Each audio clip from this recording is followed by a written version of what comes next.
सच्चाई जानने के बाद रतन जी ने सोनी को घर से बाहर निकाल दिया, क्योंकि आप लोग जानते ही हैं कि मन सुंदर की कहानी में लड़ाई छुपकर नहीं बल्कि आमने सामने की होती है। दोस्तों, अब शीतल घर लौट आई है और वह पूरी तरह होश में भी आ चुकी है।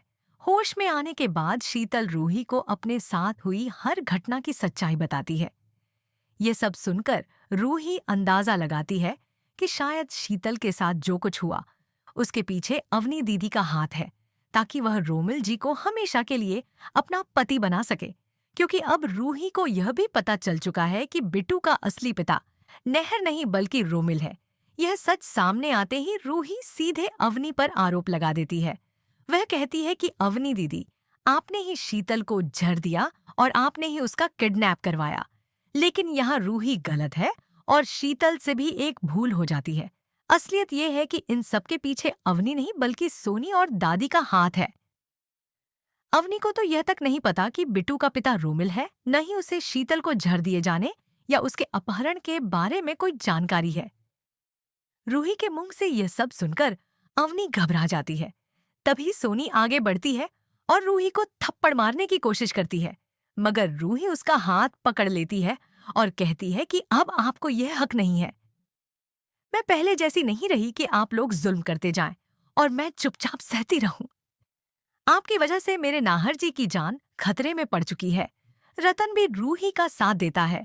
वह सोनी से कहता है कि तुम्हें कोई हक नहीं है रूही पर हाथ उठाने का। सच्चाई खुलने के बाद कहानी में आगे दिखाया जाएगा कि रतन खुद सोनी को घर से बाहर निकाल देगा। जब यह सच सामने आएगा कि इन सब के पीछे अवनी नहीं बल्कि सोनी और दादी हैं। दरअसल सोनी और दादी दोनों बराबर की भागीदार हैं। शीतल को जहर दादी ने दिया था और उसका किडनैप सोनी ने करवाया था।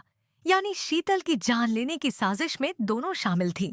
इसलिए दादी को जेल होगी और सोनी को घर से निकाल दिया जाएगा। कहानी अब उस मोड़ पर पहुंच चुकी है जिसका आप सभी इंतजार कर रहे थे।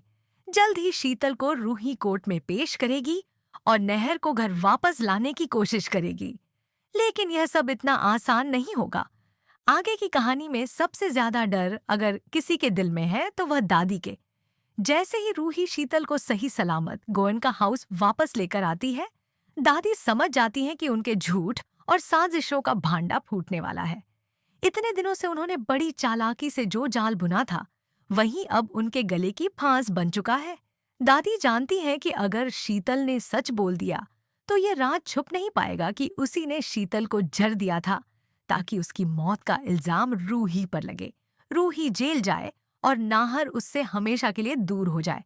लेकिन किस्मत को कुछ और ही मंजूर था। शीतल बच गई और रूही पहले से ज्यादा मजबूत होकर लौटी। अब वह पहले वाली मासूम और भरोसा करने वाली लड़की नहीं रही। उसे दादी की हर साजिश का सच पता चल चुका है।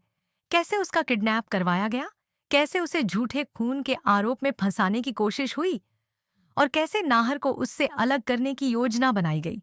फिर भी रूही अभी चुप है, क्योंकि इस समय उसके लिए सबसे जरूरी है नाहर को जेल से छुड़ाना। वह जानती है कि अगर अभी वह सारा सच खोल देगी तो मामला और उलझ सकता है। इसीलिए वह धैर्य से काम लेते हुए सही समय का इंतजार करती है। इसी बीच रूही, जूही और स्पर्श मिलकर एक योजना बनाते हैं कि सबसे पहले नाहर को बेगुनाह साबित किया जाए। अब जब शीतल मिल चुकी है तो वही उनकी सबसे बड़ी गवाह बन सकती है। वह यह बताएगी कि उसे जहर दिया गया था और इसमें रूही का कोई हाथ नहीं था। तीनों मिलकर सबूत इकट्ठा करते हैं, हर छोटी बड़ी बात को जोड़ते हैं और एक मजबूत केस तैयार करते हैं। उधर दादी की बेचैनी लगातार बढ़ती जा रही है। वह शीतल को डराने की कोशिश करती है, लेकिन इस बार शीतल चुप नहीं बैठती। उसने मौत को इतने करीब से देखा है कि अब उसे किसी का डर नहीं। आखिरकार वह दिन आता है जब नाहर को जमानत मिलती है और वह गोयन का हाउस वापस लौटता है। रूही की आंखों में आंसू होते हैं, मगर ये आंसू अब कमजोरी के नहीं बल्कि सुकून के होते हैं। उसने अपना पहला लक्ष्य पूरा कर लिया है।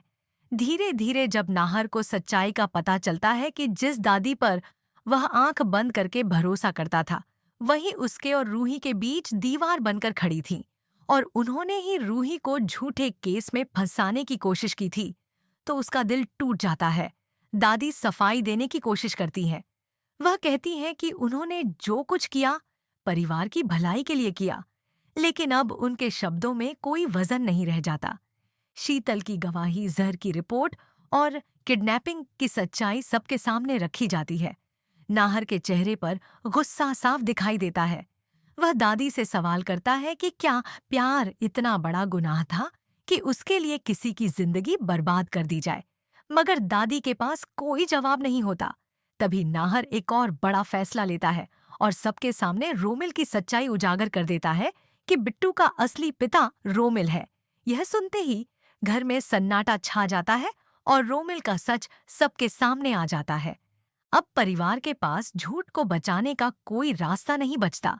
नाहर साफ शब्दों में कह देता है कि इतने बड़े धोखे के बाद वह दादी को माफ नहीं कर सकता, क्योंकि यह कोई गलती नहीं बल्कि सोची समझी साजिश थी, रूही को बर्बाद करने और उसके प्यार को खत्म करने की कोशिश। जो दादी कभी पूरे घर को अपनी उंगलियों पर नचाती थीं, आज वही कटघरे में खड़ी हैं। कहानी अब अपने सबसे बड़े खुलासे और फैसले की ओर बढ़ चुकी है। तो दोस्तों, आपको यह अपडेट कैसा लगा? अगर अच्छा लगा हो तो हमारे चैनल को सब्सक्राइब जरूर कीजिएगा